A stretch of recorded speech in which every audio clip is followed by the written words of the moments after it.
प्रियजनों, यीशु मसीह वही परमेश्वर हैं जो आपसे बेहद प्रेम करते हैं और आपकी चिंता करते हैं। वह आपको सलाह देते हैं कि आपको क्या करना चाहिए और अपने मार्ग में आपका मार्गदर्शन करते हैं।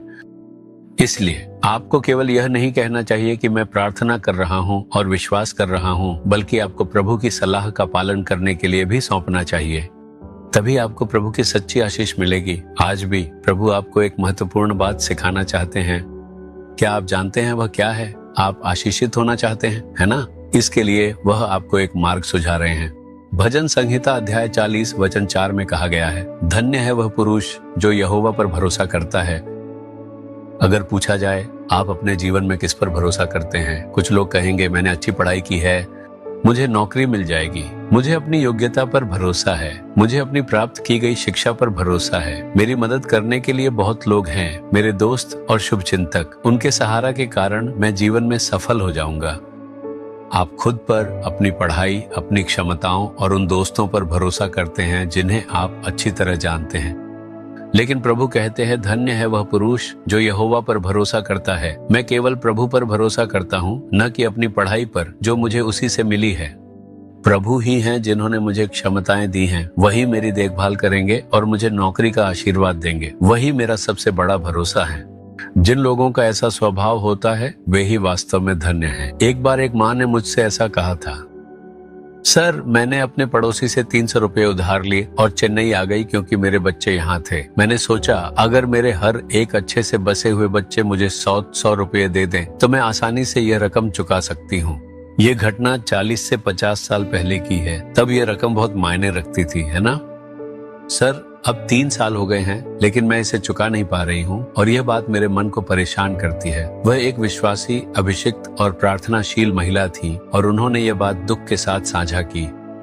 मैंने कहा, ठीक है, आप कहती हैं कि आपके बच्चे पैसे नहीं दे रहे ताकि आप उधार चुका सकें। आपने वह 300 रुपये अपने पड़ोसी से उधार लिए है ना? आपने किस पर भरोसा करके वह उधार लिया था? उन्होंने कहा, मेरे 3 बच्चे चेन्नई में काम कर रहे हैं और वे अच्छी कमाई कर रहे हैं। अगर वे तीनों मुझे 100 रुपए दे दें तो मैं आसानी से पैसे वापस भेज सकती हूँ। मैंने अपने बच्चों पर भरोसा करके उधार लिया था। मैंने कहा, यहीं पर आपसे गलती हो गई। उन्होंने कहा, क्या कह रहे हैं सर? आपने प्रभु पर भरोसा नहीं किया। आपने कभी नहीं कहा प्रभु मेरे साथ हैं ताकि मैं यह चुका सकूं।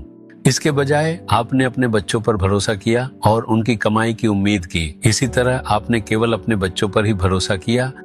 क्या ये गलत है सर? हाँ, ये गलत है। तो क्या मुझे अपने बच्चों पर भरोसा नहीं करना चाहिए? नहीं, लेकिन आपको कहना चाहिए प्रभु ही मेरा भरोसा है। वही मेरे बच्चों को आशीर्वाद देते हैं क्योंकि मैं उन पर भरोसा करता हूँ। वह मेरे बच्चों के माध्यम से या उनके बिना भी चमत्कार कर सकते हैं। वह ऐसा करने में सक्षम है।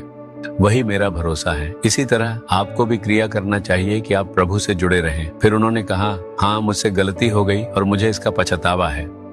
फिर उन्होंने कहा, मुझे क्षमा कीजिए यीशु, अब से मैं केवल आप पर ही भरोसा करूंगी, अपने बच्चों पर नहीं। मैं आप पर भरोसा करती हूँ कि आप मेरा कर्ज चुका देंगे। 1 महीने के भीतर उन्हें किसी तरह वह पैसे मिल गई और उन्होंने तुरंत उसे लौटा दिया। वह आई और मुझसे बोली, सर मैंने अपना कर्ज चुका दिया है, अब मैं बहुत खुश हूँ। मैंने उनसे पूछा, कैसे? उन्होंने कहा, अपने बच्चों के माध्यम से नहीं, बल्कि प्रभु ने एक और रास्ता खोला और मेरी आवश्यकता पूरी की। यही प्रभु हैं। आप कुछ उम्मीद कर रहे होंगे और लगातार उसी पर भरोसा कर रहे होंगे। क्योंकि आपने अपने बच्चों पर भरोसा रखा है, इसलिए बुढ़ापे में आप लगातार दुखी रहते हैं। मेरे बच्चों ने मुझे छोड़ दिया है और मैं पीड़ा में हूँ। इसके बजाय आपको क्या कहना चाहिए? प्रभु ने तुम्हें मुझे दिया है। मैंने तुम्हें अच्छी शिक्षा दी और अच्छे से पाला है। अच्छा जीवन जियो। प्रभु मुझे मार्गदर्शन देंगे और वही मेरी आशा है। ऐसा कहो और देखो, प्रभु एक चमत्कार करेंगे जहां आपके बच्चे खुद आगे आकर आपकी मदद करेंगे। इसके बजाय अगर आप कहें, क्या वह मेरा बेटा नहीं है? क्या मैंने उसे पढ़ाया लिखाया नहीं? क्या उसे बदले में मेरी देखभाल नहीं करनी चाहिए? इन बातों से उसके मन में कठोरता आ जाती है। तो हमें क्या कहना चाहिए? प्रभु ही मेरी आशा है। मैं केवल उन्हीं पर भरोसा करता हूँ। वही मुझे भोजन देंगे, वस्त्र देंगे और मार्गदर्शन करेंगे। वही मेरी देखभाल करेंगे और अंत तक मुझे संभालेंगे। इसे दृढ़ता से कहें, आप आशीषित होंगे। क्या आप अब प्रभु से यह कहेंगे, प्रभु कृपया मुझे क्षमा करें, मैंने अपना भरोसा गलत जगह पर रखा है। मैंने अपनी ताकत, बुद्धि, कौशल, मौका, सुविधा और अपने दोस्तों पर भरोसा किया था। कृपया मुझे क्षमा करें कि मैंने उन पर भरोसा किया। आज से केवल आप ही मेरी आशा हैं। अब से मैं केवल आप पर भरोसा करके ही अपना जीवन जीऊंगा। आप ही मेरी आशा हैं और मैं आप पर ही भरोसा करता हूँ। आप मेरी हर बात और मुझसे जुड़ी हर चीज का ध्यान रखेंगे और मेरी सभी आवश्यकताओं को पूरा करेंगे। मैं इस पर विश्वास करता हूँ। अब से मैं स्वयं को केवल प्रभु पर भरोसा करके जीने के लिए समर्पित करता हूँ। यीशु के नाम में आमीन आमीन।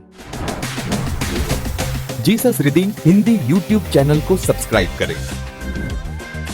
सब्सक्राइब बटन पर क्लिक करें और बेल आइकन को भी क्लिक करके हर दिन की नई कार्यक्रमों की जानकारी प्राप्त करें।